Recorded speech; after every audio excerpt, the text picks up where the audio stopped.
स्वागत है आप सभी का हमारे YouTube चैनल ज्ञान मैथ क्लासेस में।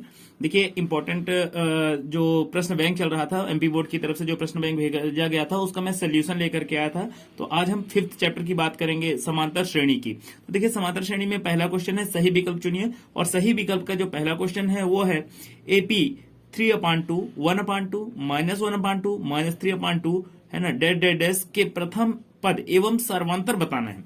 तो प्रथम पद गाइस क्या होता है, जो शुरू में लिखा हो, प्रथम में लिखा हो, ये होगा प्रथम पद। अब सर्वांतर कैसे निकलेगा, तो प्रथम पद तो आपके लिए बढ़िया था, निकल गया 3/2। अब सर्वांतर कैसे निकले, तो सर्वांतर निकालने का तरीका होता है a2 - a1। a2 मतलब 1/2, a1 कितना 3/2। इन दोनों का एलसीएम आप क्या ले सकते हैं, इन दोनों का एलसीएम, दोनों के नीचे 2 लिखा है, 2 ले लीजिए। तो 1 - 3, 3 में 1 घटाइए कितना आएगा -2। अब 2 से काटिए उसको, 2 1 कम 2, तो डी आपका कितना आ गया, डी आपका आ गया -1। तो आपका आंसर क्या है 3/2 और -1। देखिए कौन सा ऑप्शन सही है, ऑप्शन नंबर ए बिल्कुल करेक्ट है। क्वेश्चन नंबर 2 में गाइस लिखा है एपी 10, 7, 4 का 30वां पद आपको बताना है। चलिए ठीक है, 30वां पद ढूंढ लेते हैं। सबसे पहले देखिए क्या है, ए क्या है। तो सबसे पहले ए आपका देखिए कितना है 10। अब तुरंत बाद आपको देखना है कि डी क्या होगा, मतलब सर्वांतर क्या होगा। तो 7 - 10, 7 में 10 घटाइए कितना है 3 आ गया, -3। अब आपका एन कितना है, एन आपको बोल रहा है 30। तो 30वां पद मतलब आपको ऐसे निकालना है A30 निकालने का तरीका क्या है, A+29D, A+29D। ए की जगह आप क्या रखेंगे 10 रखेंगे, ये रख दिया आपने 29, और डी की जगह रखेंगे -3। तो ये आपका 10, और ये कितना हो जाएगा -87। मल्टीप्लाई करेंगे 87 में से 10 माइनस कर लीजिए 77। कौन सा ऑप्शन सही है, ऑप्शन नंबर सी बिल्कुल करेक्ट है। गाइस देखिए क्वेश्चन नंबर 3 में क्या बोल रहा है, एपी -3 -1/2 2 का 11वां पद आपको ढूंढना है। तो बड़ा इजी है, ए आप ढूंढ लीजिए कितना है, ए आपका -30 है। फिर ढूंढ लीजिए डी कितना है, डी निकालने का तरीका भी आपको बताए थे। तो ये आपने लिख दिया A2 A1 की जगह -3 लिखा है तो प्लस करना पड़ेगा आपको। तो -1/2 और +3 हो गया। एलसीएम ले लीजिए, एलसीएम 2 आया तो क्या हो जाएगा, इसके नीचे कुछ लिखा तो है नहीं, दोनों का एलसीएम जो 2 आया तो 1 2 इधर क्या हो जाएगा 2 1 2 -1 रहेगा, इधर 1 2 2 का मल्टीप्लाई 2 3 6। तो ये आपका कितना बन जाएगा, 6 में से 1 माइनस होगा कितना आएगा 5/2। एन आपके पास पहले से पता है, एन आपको कितना पता है 11। तो आपको चाहिए कौन सा 11 टर्म, ठीक है 11 A+10D। तो ए रख लीजिएगा इस कितना -3, 10 इंटू डी की जगह रख लीजिए कितना 5/2, 2 से कैंसिल कर दीजिए 2 5 10, तो -3। अब 2 5 ये कितना बच जाएगा 5 और 5 25 हो जाएगा, 25 में 3 माइनस कर लीजिए कितना 22। देखिए कौन सा ऑप्शन सही है, ऑप्शन नंबर बी बिल्कुल करेक्ट है। क्वेश्चन नंबर 4 में गाइस देखिए क्या लिखा है, 3 6 9 का कौन सा पद 27। इस बार आपको एन निकालना है, कौन सा पद। तो देखिए ए आप ढूंढे पहले, ए कितना है 3। अब तुरंत बाद आप क्या ढूंढेंगे डी, डी निकालने का तरीका आपको बता चुके हैं। 6 - 3 कर लीजिए कितना आएगा 3 आएगा। आपके पास इस बार ए एन है, कितना है 27। निकालना क्या है आपको, एन आपको निकालना है। तो निकालने का तरीका A N = A+n-1 into D है। ए एन की जगह रखेंगे आप 27, ए की जगह रखेंगे 3, एन का तो पता नहीं है, डी की जगह रखेंगे आप 3। अब देखिए क्या कर सकते हैं आप, 27 में 3 को माइनस कर लीजिए, ये आपका बचा n-1 इंटू 3। 27 में 3 जरा माइनस करिए कितना आएगा 24 हो जाएगा। और इस 3 को जो मल्टीप्लाई में था उसको डिवाइड में लेके चले जाइए, इधर आपका बचेगा n-1, कितने बार जाएगा 3 8 24, 8 आया 8, और ये -1 इधर आ गया, तो n बराबर कितना हो गया 9। देखिए जरा कहां आंसर है आपका 9वां पद, ऑप्शन नंबर सी बिल्कुल आपका करेक्ट है। देखिएगा क्वेश्चन नंबर 5 में लिखा है -5 -5/2 0 5/2 का 11वां पद। तो आपको 11वां पद बोला गया। फिर से ए देखिए कितना है, ए आपका है -5। अब तुरंत आप जाएंगे डी में, डी होता क्या है A2 - A1। A2 कितना है -5/2, A1 कितना है -5 है। तो यहां आप क्या बना देंगे, इसको दोनों का एलसीएम ले लीजिए 2 आएगा, ये -5, ये मिलके क्या बनेगा प्लस। अब देखिए एलसीएम में जब 2 आया तो 2 1 कम 2 1, इसके नीचे कुछ तो था नहीं, 1 हो गया, 1 2 के 2, 2 का गुणा हो जाएगा किसमें 5 में, 5 दूनी 10, 10 में से 5 घटा तो कितना बच गया 5 बचा, तो 5/2 आपका डी आ गया। अच्छा एन आपके पास पता है इस बार 11 है, तो आपको निकालना क्या है 11वां पद, यानी कि A11 होगा क्या A+10D। तो ए कितना रखेंगे आप -5। 10 के बाद डी क्या रखेंगे 5/2, 2 से काटिए, 2 पंचे 10, 5 25 -5 और ये कितना 25, 25 में 5 घटा दीजिए, 25 में 5 घटाएंगे कितना आएगा 20। देखिए कौन सा ऑप्शन सही है, ऑप्शन नंबर देखिएगा प्लस में आएगा, है ना, ऑप्शन में प्लस में होना चाहिए, तो ऑप्शन नंबर बी बिल्कुल आपका करेक्ट है। गाइस आप देखिए क्वेश्चन नंबर 2 लिखा है रिक्त स्थान की पूर्ति कीजिए। तो पहला क्वेश्चन इसमें बोलते हैं आपसे समांतर श्रेणी 3/2, 1/2, -1/2, -3/2 में सारवंतर ढूंढना है। तो सारवंतर निकालने का तरीका आपको पता है, सारवंतर होता क्या है A2 - A1। तो अब देखिए A2 आपका क्या है, A2 मतलब 2 नंबर 1/2 और A1 3/2। एलसीएम दोनों का कितना आएगा, एलसीएम दोनों का आ जाएगा 2। तो 1 -3, 3 में 2 घटा दीजिएगा, इस कितना आएगा -2 और फिर ये 2 से 2 कट गया, 2 1 कम 2, तो ये कितना आएगा -1 आएगा। तो देखिए आंसर क्या हो जाएगा आपका -1 है ना। आप सोचे -1, ये माइनस अभी बचा हुआ है ना, तो -1 आपका आंसर हो जाएगा। यदि किसी समांतर श्रेणी का nवां पद 3 + 2n हो तो प्रथम पद निकालना है, तो मतलब n की जगह 1 रखना है आपको। ये आपका nवां पद है, an दिया है 3 + 2n, अब बोल रहा है प्रथम पद 1 रख लीजिए। तो 3 + 2 × 1, तो 3 + 2 = 2, कितना हो गया 5। तो इसका सही जवाब कितना आ गया गाइस 5। तो गाइस देखिए क्वेश्चन नंबर 3 लिखा है सत्य असत्य लिखिए। पहला क्वेश्चन क्या है -2 2 -2 2 -2 एक समांतर श्रेणी है। तो समांतर श्रेणी चेक करने का एक तरीका होता है, आपको देखना कैसे ये समांतर श्रेणी है या नहीं। इसके लिए क्या करना है आपको, पहले देखना है ए, प्रथम पद अपना देखना है। तो A1 आपको दिख गया, -2 लिखा है। अब A2 भी आप देख लीजिए, A2 आपका 2, तो सर्वांतर निकालना चाहिए, दो पदों के बीच का डिफरेंस निकाल डालिए। तो A2 माइनस आपने A1 किया, A2 की जगह रख दिया 2 माइनस इसकी जगह -2, तो -2 मिलकर क्या बनाएगा +2, यानी कि 4 आ रहा है। चलो ठीक है, A3 - A2 कर लो। 3 की जगह क्या लिखा है देखिए -2 लिखा है, और इसकी जगह क्या लिखा है 2। अब ये कितना आ गया -4। क्या दोनों के बीच का डिफरेंस समान है, नहीं है, इसमें 4 है और इसमें -4 है। इसका मतलब ये समांतर श्रेणी नहीं है। तो आप क्या लिख देंगे इसको, असत्य। इसका सही जवाब क्या लिखेंगे आप, असत्य।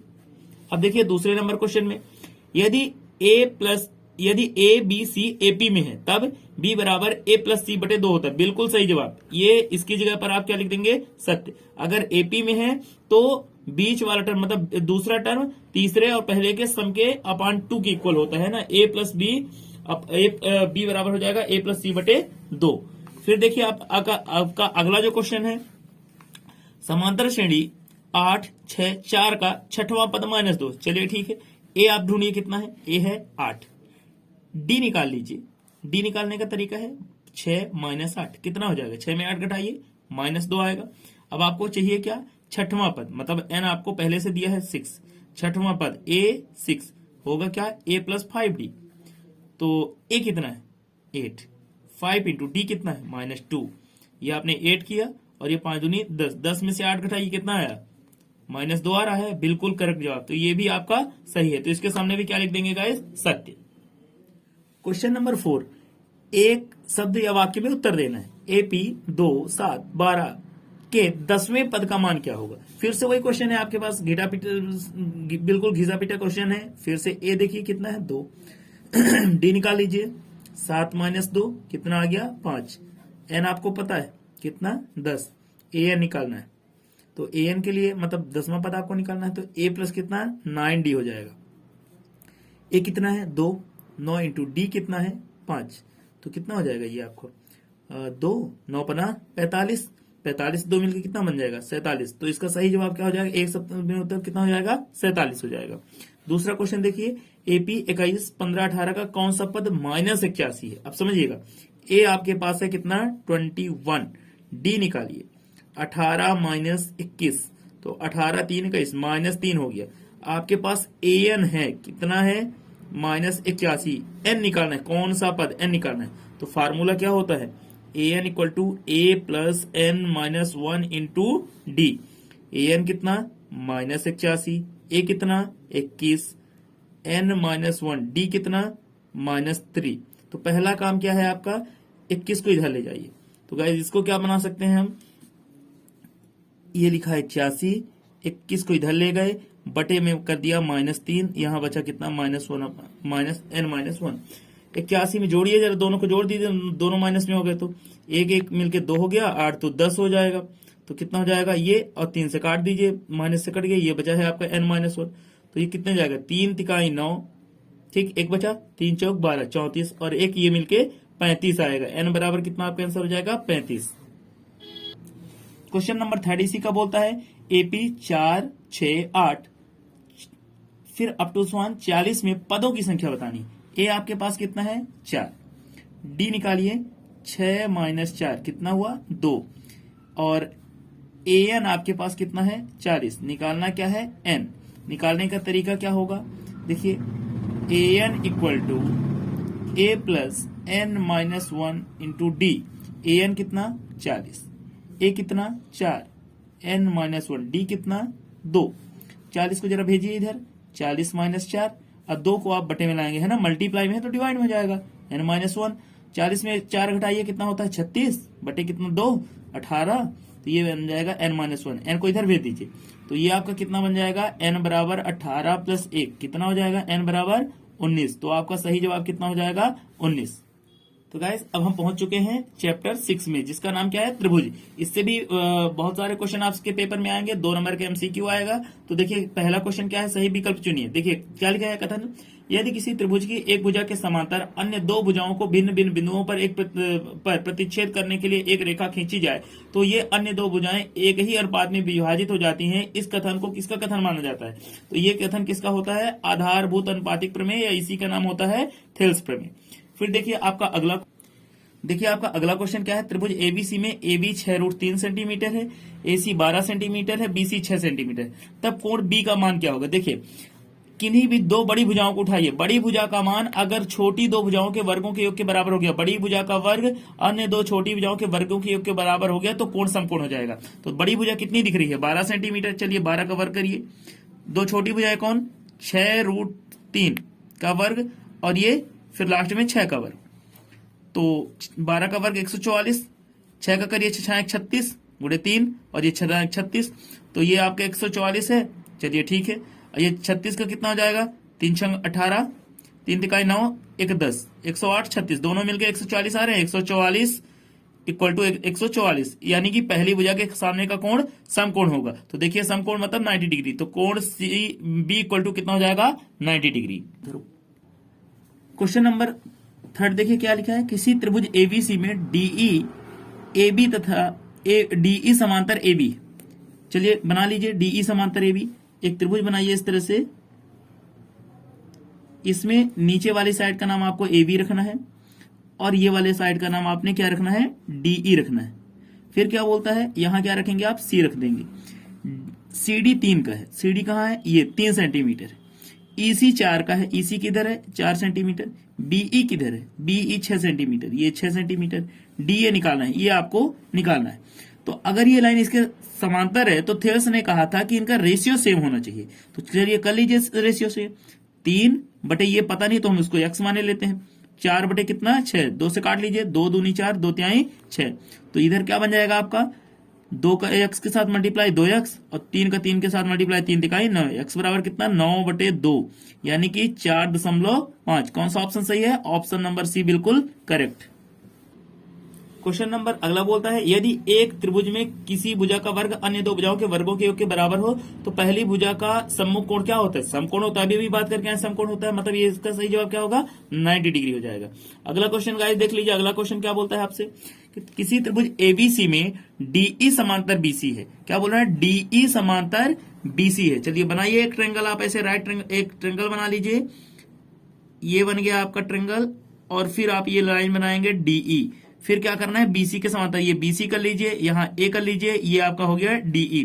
फिर क्या बोल रहा है, एडी एक्स का है, ये एक्स हो गया, डीबी आपका है x - 2, फिर एई कितना है, x + 2, ईसी कितना है, x - 1। आपको x का मान निकालना है। क्या करना है, x का मान, बड़ा आसान है निकालना। अभी थेल्स प्रमेय के बारे में हमने बताया, थेल्स प्रमेय ने कहा था इनका रेशियो सेम होता है। चलिए ठीक है, x/x - 2, x + 2/x - 1 मल्टीप्लाई कर लीजिए, cross multiplication, x × x - 1, x + 2 में मल्टीप्लाई कर देंगे x - 2 का। तो देखिए x में x का मल्टीप्लाई x² - x, इधर x में मल्टीप्लाई एक्स स्क्वायर, 2 के साथ मल्टीप्लाई 2x, फिर 2 का मल्टीप्लाई 2x और फिर 2 दूनी 4 हो जाएगा। तो ये तो यहीं से कट गया और ये यहां से कट गया, तो माइनस एक्स बराबर -4 है, यानी कि माइनस से माइनस काट दीजिए, एक्स बराबर कितना आ गया 4। देखिए कौन सा ऑप्शन सही है, ऑप्शन नंबर बी बिल्कुल करेक्ट। क्वेश्चन नंबर 2 बोलता है रिक्त स्थानों की पूर्ति कीजिए। क्या है, सभी वृत्त होते हैं, तो सभी वृत्त क्या होते हैं, समरूप होते हैं। सभी वर्ग होते हैं, इसमें भी क्या लिखेंगे, समरूप। ध्यान रखिएगा क्लास 10th में अगर ऐसा समरूप और सर्वांगसम चुनने के लिए आता है तो आप सर्वांगसम चुनिए ही नहीं, कोई क्वेश्चन सर्वांगसम तक है ही नहीं। समरूप अगर मान लीजिए नहीं समझ में आ रहा तो समरूप ही आपको लिखना है। फिर क्या है अगला, सभी त्रिभुज समरूप होते हैं, कौन से, समबाहु। इसका सही जवाब होगा समबाहु। 2 समान कोणिक त्रिभुजों में उनकी संगत भुजाओं का अनुपात सदैव क्या होता है, समान होता है। फिर देखिए यदि एक रेखा किसी त्रिभुज की 2 भुजाओं को एक अनुपात में विभाजित करती है तो वह तीसरी भुजा की क्या होती है, समांतर होती है। थेल्स ने यही तो कहा था, समांतर होती है। अब आ गए हम क्वेश्चन नंबर 3 में, सत्य असत्य लिखिए। तो 2 त्रिभुजों में संगत कोण बराबर हो तो उनकी संगत भुजाएं एक ही अनुपात में होती हैं और ये त्रिभुज समरूप होते हैं। ये कथन बिल्कुल सत्य हो जाएगा। फिर देखिए दूसरा क्या है, समकोण त्रिभुज में कर्ण का वर्ग अन्य शेष 2 भुजाओं के वर्गों के योग के अंतर के बराबर होता है। देखिए ये वर्ड यहाँ गलत हो गया है ना, अंतर नहीं क्या होना चाहिए था, योग होना चाहिए। अब उसने तो अंतर लिखा है तो आपको क्या है, उसको सुधारना नहीं है, यहाँ क्या लिख देना है, कथन को असत्य लिख देना है। ठीक है, ये असत्य आपका हो गया। हम आ गए क्वेश्चन नंबर 4 में, एक शब्द या वाक्य में उत्तर दीजिए। क्या सभी समद्विबाहु त्रिभुज समरूप होते हैं, नहीं, कुछ हो सकते हैं लेकिन सभी तो बिल्कुल नहीं हो सकते। तो इसका सही जवाब क्या होगा, नहीं। क्या सभी वर्ग समरूप होते हैं, तो क्या हो जाएगा, हाँ, क्योंकि वर्ग का जो शेप होता है बिल्कुल एक जैसा ही होता है। आप छोटा सा बना लीजिए या बड़ा सा बना लीजिए, वर्ग एक जैसा बनेगा। तो इसका जवाब है हाँ। पाइथागोरस का कथन लिखिए। देखिए पाइथागोरस ने क्या लिखा था, पाइथागोरस के बारे में आपको बता दूं। पाइथागोरस ने कहा था कि किसी समकोण त्रिभुज में कर्ण का वर्ग अन्य 2 भुजाओं के वर्गों के योग के बराबर होता है। ये बात कही थी पाइथागोरस ने। तो गाइस यहां से अपना ये चैप्टर कंप्लीट हो जाता है। अगला का वीडियो अगले क्लास में आएगा। Okay, thank you everyone.